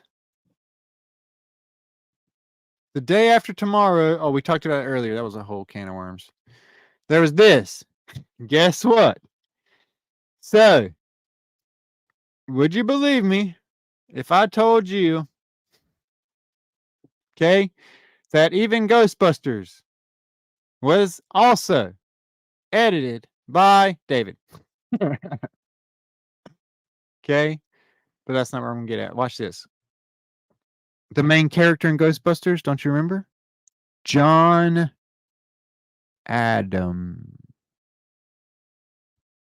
You see where that went to? Same thing. Mr. John appearing again. Okay. Now we know about Ghostbusters. We know about the Michelin Man appearing, but do you know about Ghostbusters Afterlife?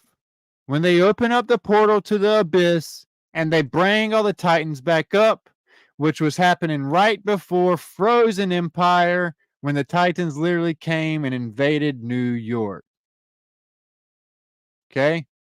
What's crazy is this guy actually played himself in the movie. Like, he played John. So his name's John, but he plays a character named John in the movie, just so you guys know. Pretty nuts. And there's that Richard word again, like Richard Byrd, who is a direct descendant of John Smith. And, oh man, so much other stuff we're talking about.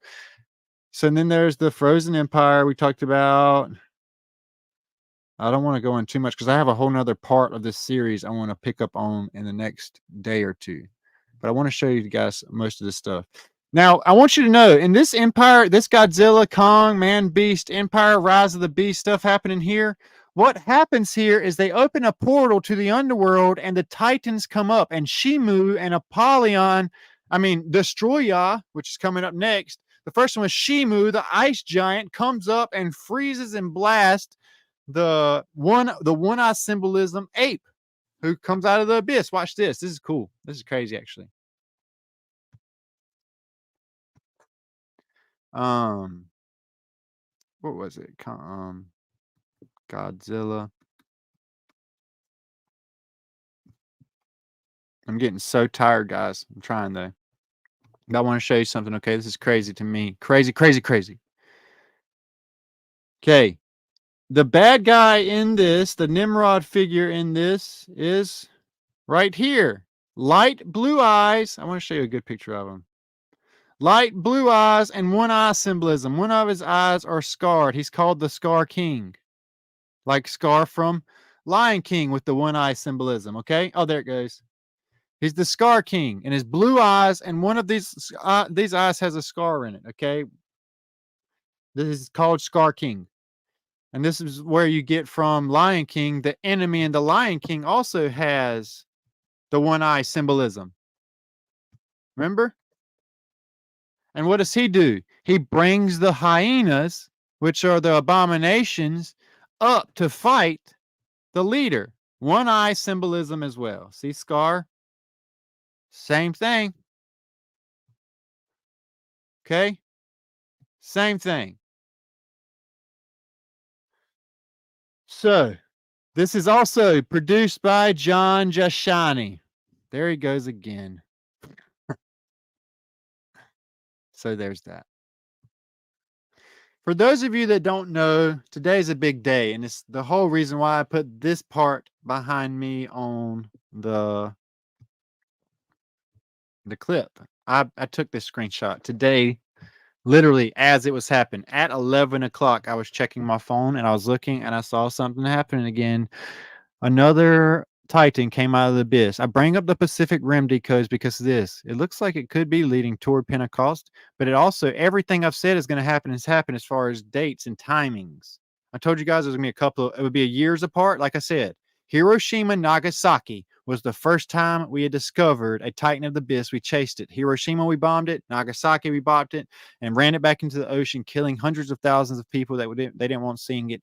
Next thing you know, from there, we're hydrogen bombing, skirt bombing the bottom of the Pacific Ocean nonstop over 170 sometimes in just 20-year period. Okay. We do that, causing all kinds of nuclear radiation and stuff to spew down there as well. That goes on for a long time. And in Pacific Rim, it starts off so long apart from each other. Well, from then till the time in 2010 when the first oil rig happened, it only got worse. Apparently, if you look at oil rig disasters, there's been over 1,300 oil rig disasters since 2001. I'll show you.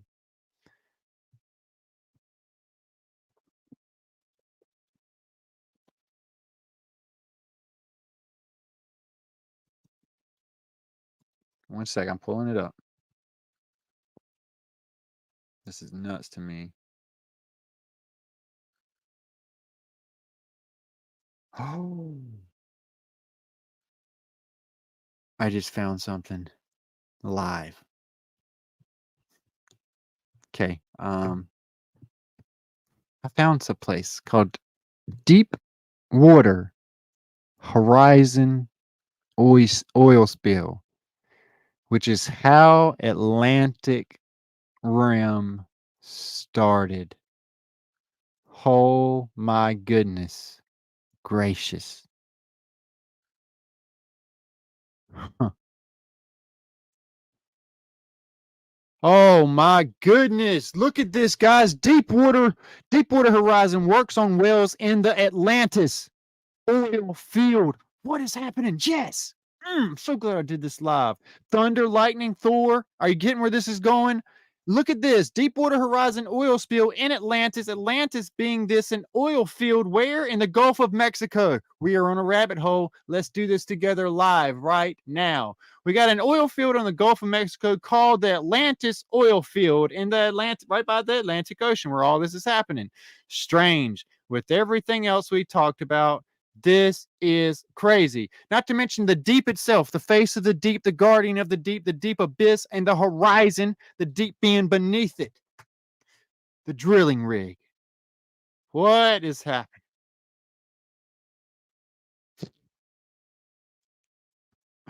Let's see where this goes. Look at what I found, guys.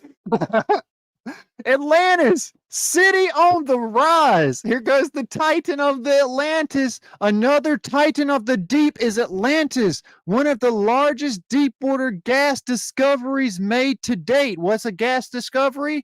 Technically, it's an air pocket in the bottom of the ocean. This is mind-blowing. BP Exploration and Production, Inc. BP is the operator of this field along with a partner. This is nuts. It was discovered in 1998. 180 million. It's a coincidence, right? That is crazy that we just discovered that. U.S. Department of the Interior. The same thing I found at the Hoover Dam on their gated community. Do you guys remember my Hoover Dam decode where I talk about the U.S. Department of the Interior Hollow Earth? What have I found here? I need to save this page. Let me do something real quick. I'm going to open that tab there. Okay, and see what else we can pull up here live with each other. Okay. Whoa! Michael Williams, writer of Deepwater Horizon's Blowout. How bold. Apparently there was a rig explosion. Look at that thing, guys. It's just nuts because that's how this whole movie started off in the exact same location. So there's that. I'm going to get out of here. That's nuts. That's crazy to me. Okay, but anyway, the whole point is today we had something happen. And what that thing was that happened was, see, I wanted to show you guys this. This is what I believe to be the megalodon. I believe this is a dorsal fin here, okay? And I believe it's pushing the water as a shark would as well, with it pouring off the side of the body. Hence the higher waves, higher portions at the middle as well as it's riding up. A lot of people think these are waves. They are bulges in the ocean, okay? Everybody's like, but shouldn't a wave be wiping out Africa right now? This is an elevation in the water that's above the buoys.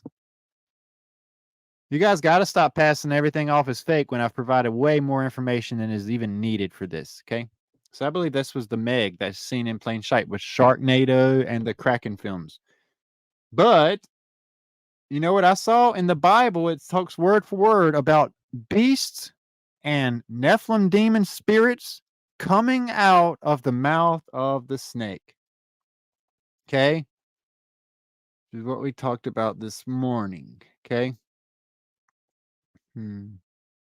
Yeah.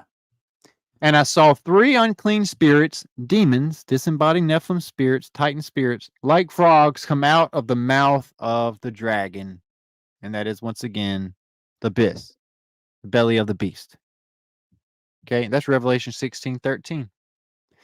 So there's 3 different beasts here. Okay? 1, 2, 3 that have come out just since Pentecost. Passover. But today, this morning, there was another. I really should see what's going on with it now live as well. While this is loading, you guys can be watching this together. Watch this thing, guys. Let's see what's going on. This is the Ventusky app. Ventusky. Oh my goodness. See, this thing, the shape of this thing is not even normal. I'm going to show you guys if I can. This is what it looks like right now. Look at the shape of that thing. This is right now, live. Right now in the Pacific Ocean on my phone. And the waves right now in the center of it are between 80, 84, 83, 75, 79. And this shape of this thing is so awkward looking. Crazy to me. So this was today. I think I was the first to discover it today.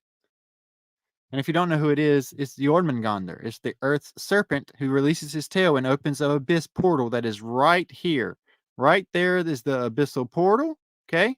There's Gog and Magog separated by the river in between as well, and the kingdom and the rainbow above. Okay. And the Antarctica ice wall and Midgard and everything else that's been talked about. Okay. So there's all of that. And if you don't know, this right here is indeed Jormungandr with the snake tail that's been pulled and dragged in and out of that mouth so many times. You can tell it. You can see the nose holes. You can see the eyes. Eye, same proportion. See the eyelid, eyelid, cobra hood, which is a viper hood technically. These here we found out are called pits. Not all snakes have multiple holes. Some have viper pits. What that is heat pits. Allows them to see underwater in dark spots, dark places. Go straight for the heat. And you can literally see the scales still on this thing. Okay. I think we made that discovery middle last year, somewhere around there, as far as the head of that thing. I talked about it before, along with some other titans I found. I encourage you guys to go and watch this if you get a chance. This here is probably one of the most important lies that I could probably point out to you. Besides this thing that we're talking about tonight, I encourage you guys to go watch this video. Okay. And also, let's just keep this as well. This is so important dealing with the abyssal stuff. If you're wondering, watch this as well. Okay. Just want to make sure. And this as well. Watch this as well. All these live streams are so important. All of them are dealing with the same thing we're talking about today. I love this map here. This is an old Atlas map. And even during the old Atlas maps, they had this thing pictured beneath the mid-Atlantic ridge. Okay.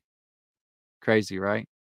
Especially when you look at that and that and that all at once. So, oh, watch this too. This one is so important. The blue blood scorpion king of the rock that he is. Okay. So there's all that. I think that I'm going to get off on this part right here. No. Sweet.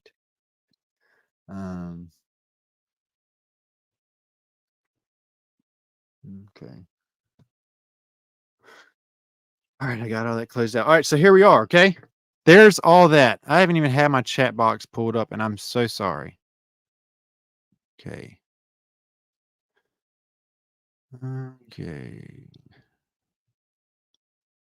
Deepwater Horizon movie. Oh, wow. Very true. The Mark Wahlberg. Good job, Miss Kelly.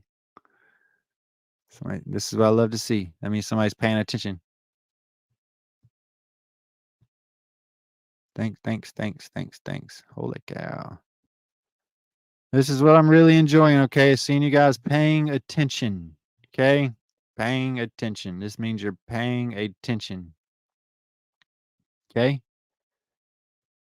Oh, man. So the next thing I want to say is this is important. Do this, okay? There's so much we've covered. Yes, it's a long video, okay? If you guys want to be specific, I have covered, I'm talking about, let's see, probably 13 hours worth of stuff you can see just from this week. Altogether, there's 60 plus hours worth of just live streams I've done in just the past 2 or 3 months on this. Not to mention Facebook stuff. So you guys got a lot you need to look at and think about, okay? And make sure you space. If you need to pause it and listen to it over again, do it, okay? Priorities are what they are, okay? You can choose your priority. So, anyway, without further ado, I just want to say, guys, thank you so much for just taking the time to listen. Thank you guys for not just being like everybody else trying to shut me down and everything. I'm doing everything I can for you guys. I don't think you'll get any bit of this information that I've covered this week anywhere else. Facebook, X, TikTok, Twitter, doesn't matter. Facebook, you will not hear the things we've discussed in the past couple of months anywhere else. Love you too, Matthew, man, my buddy from up there in Vikingville. And yeah, anyway, man, I tell you what, one thing I love about this ministry is I have met people all over the world. And one of the main things I love about meeting people all over the world is I've got eyes and ears everywhere. People are constantly like, hey, look, this is happening right now. Have you heard about this going on in this part of the world? Australia. I think I've shared this so many times. About 80% of my followers on Facebook, I finally crossed 30,000 on Facebook. 70-80% of them are from Australia. There's a whole lot up in Canada. There's a whole lot over in England. I mean, all over the place. It's really, really cool. See, look, right here. I don't know what it is. It's crazy to me. I love it. It's somewhere I've always wanted to go, but I just haven't been there. But anyway, there's that. And I want to say this as well, okay? This is what I've done with my life for a while now, about a year now. This is what I'm doing now, period, until things go on. Um, I say that by saying this, okay? Facebook has stripped everything out from underneath me. If I'm not staying busy up here and pulling in some type of income, I am going to have to like figure something else out for right now. I do say this though, if you guys would like to support this channel at all, I'm not doing this for money. However, I have invested 60 plus hours on this study this week and everything else, not to mention altogether, for free. Okay. So if you would like to help me out at all, it would be greatly appreciated for me and my family. Here's my information for that down at the bottom. I have Cash App and or PayPal, and a Venmo account as well. Venmo is, let's see if I can put that up there as well.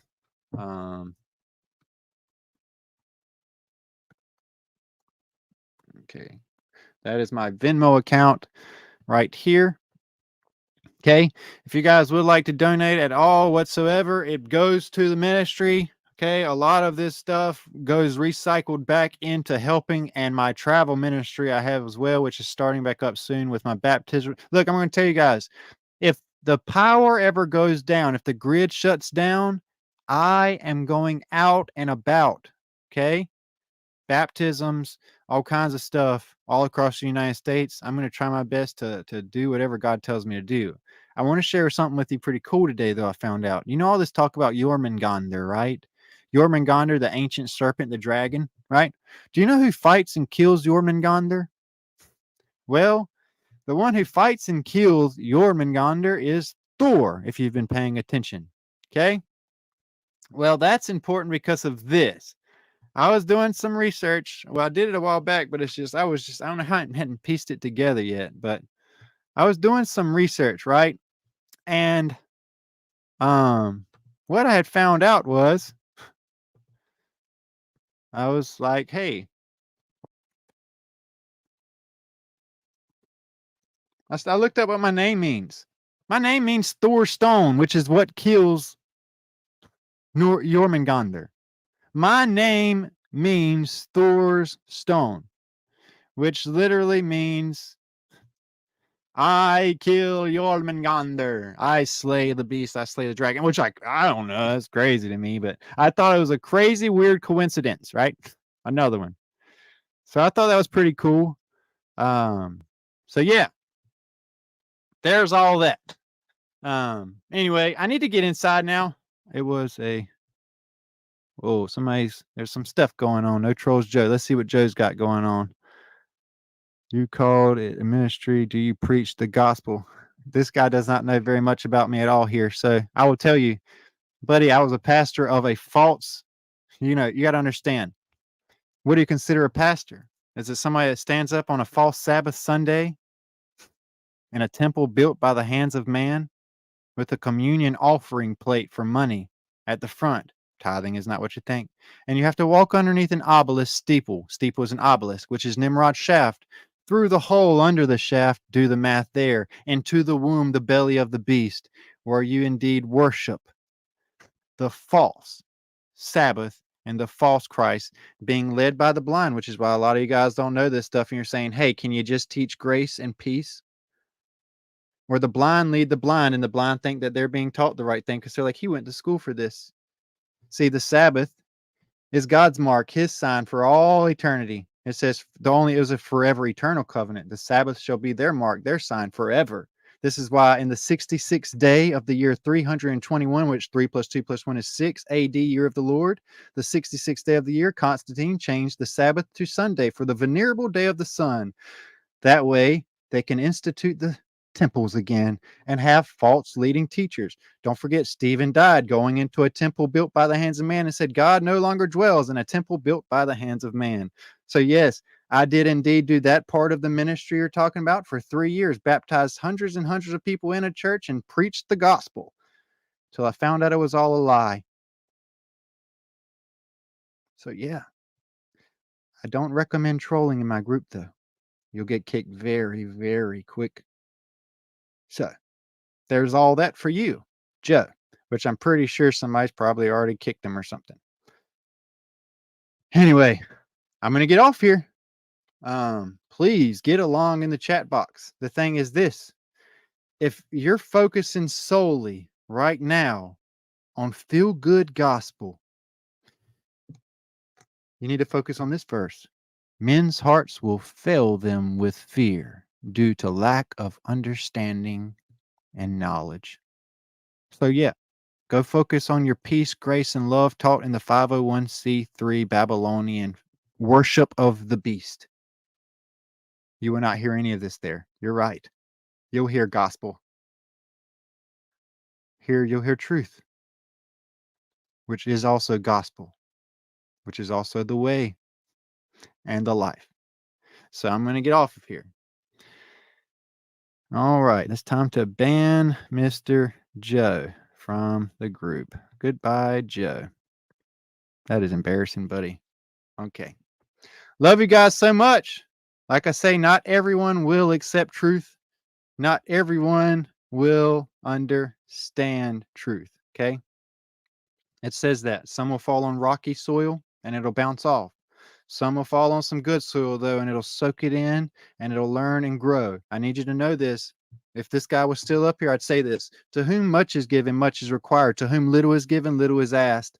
See, we're told if we're not producing fruit and bearing our cross daily, every day, if we're not picking our cross up every day, surrendering to Him in repentance, faith without his works are dead. Our works don't matter. Faith without his works are dead. He who is not bearing fruit for the kingdom will be cut off from the vine and tossed into the fire. You get there by having your ears tickled, okay, and having your heart all fluffed up with feel-good gospel. I need you to understand this. Christ himself spoke far more about hell and damnation due to not repenting than feel-good gospel. So there's that. And I'm only like this right now because all day long I've been getting bashed by people. They're like, "Oh, you're crazy. This." So I'll say this though. I'm going to probably not going live tomorrow, Miss M. We're gonna be probably going live on Monday. Okay. I didn't want to say this live yet because my wife didn't know if we should put it out there yet.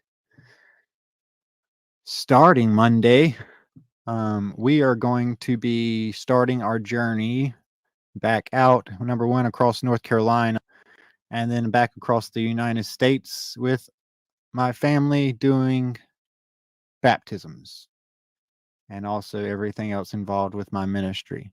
So this coming week, for those of you that have been waiting and have not found anyone yet to do your baptism, now is your chance to start reaching out a little bit more so I can get my list organized. We are going to be heading back out west. With that said, we're going to do it a little different this time. Me and my wife, our plan is to try and get somewhere central. Okay. That way, some of you guys can start coming to us, being we have a full-blown family. So there's that. Just want to share all that with you guys. I'm so excited about that. I'll be going through everywhere you can imagine if you're asking about Missouri. But yeah, that's starting back up as well. For those of you that don't know, November, December, and January of this past year as well, I went out on a road trip, baptized like 70 to 80 some people all across the United States. But it was like my third time doing it last year. But it's what I want to do in my life. And I think that truly when things hit the fan and the grid goes down and people are panicking, I'm going to go be a voice out in the wilderness. I ain't gonna be eating cicadas or locusts, but I'm gonna be doing his work, not scared a bit. Find me. So anyway, love you guys so much. I'm gonna tune off of here. Thank you guys for checking in. See you in a couple of days. Hope you guys have a good night and or day wherever you are. Good night from Beyond the Veil.